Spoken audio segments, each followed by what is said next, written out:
जय गजानन माऊली. मी योगिता. माझ्या यूट्यूब चॅनलवर मी तुम्हा सर्वांचं पुन्हा एकदा खूप खूप स्वागत करते.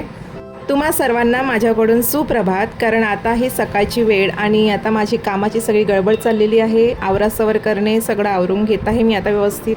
सकाळची सगळी कामं व्यवस्थित वेळच्या वेळी झाली आणि घर व्यवस्थित पूर्ण असं व्यवस्थित आवरून घेतलं की मनालाच खूप प्रसन्न वाटतं.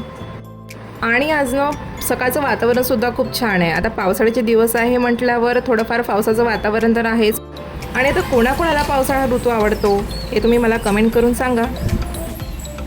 इकडे माझ्या श्रीमेची सुद्धा मॉर्निंग झालेली आहे छान. आणि आता आम्ही दोघी माहिले की पावसाच्या थेंबांचा आनंद घेत आहे.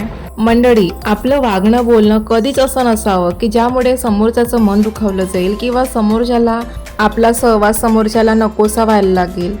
पण ते म्हणतात ना की माणसाच्या स्वभावाला कुठेच औषध नसतं. आणि आता मी सुद्धा इकडे माझं सगळं आवरून घेत आहे. सकाळच्या वेळी देवासमोर दिवा लावल्यानंतर 2 क्षण का होईना देवासमोर बसून देवाची जर आराधना केली की मन एकदम शांतच वाटतं आणि दिवसभरामध्ये खूप पॉझिटिव्हिटी फील होत असते दिवस स्वतःलाच. आणि आता इकडे श्रीमे मॅडमचं ब्रेकफास्ट प्लस टी व्ही या दोन्ही गोष्टी सोबत चाललेल्या आहेत.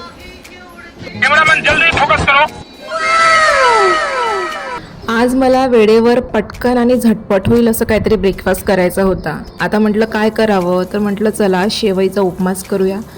म्हणून आता लागली आहे मी शेवईचा उपमा करण्याच्या तयारीला. शेवईच्या उपमाची रेसिपी मी माझ्या चॅनलवर ऑलरेडी अपलोड केलेली आहे, तुम्ही बघू शकता. आणि नक्कीच ट्राय करा. कोणाकोणाला आवडते कमेंट करून सुद्धा नक्की सांगा बरं का. शेवईचा उपमा तर माझा ऑल टाईम फेवरेट असतं. रस शेवईपेक्षा मला ह्या तिखट शेवया जरा जास्तच आवडतात. तर आता फायनली तयार झालेला आहे शेवईचा उपमा. घरात बाकी सर्वांचं ब्रेकफास्ट झालेलं आहे ऑलरेडी. आता मी सुद्धा इकडे माझं ब्रेकफास्ट करून घेते.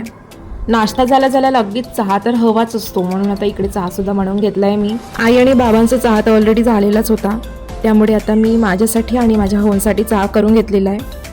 चहाशिवाय माझा दिवस तर अधुराच असतो असं म्हटलं तरी चालेल. माझ्यासारखे कोण टी लवर आहे कमेंट करून नक्की सांगा. Thanks for watching. जय महाराष्ट्र.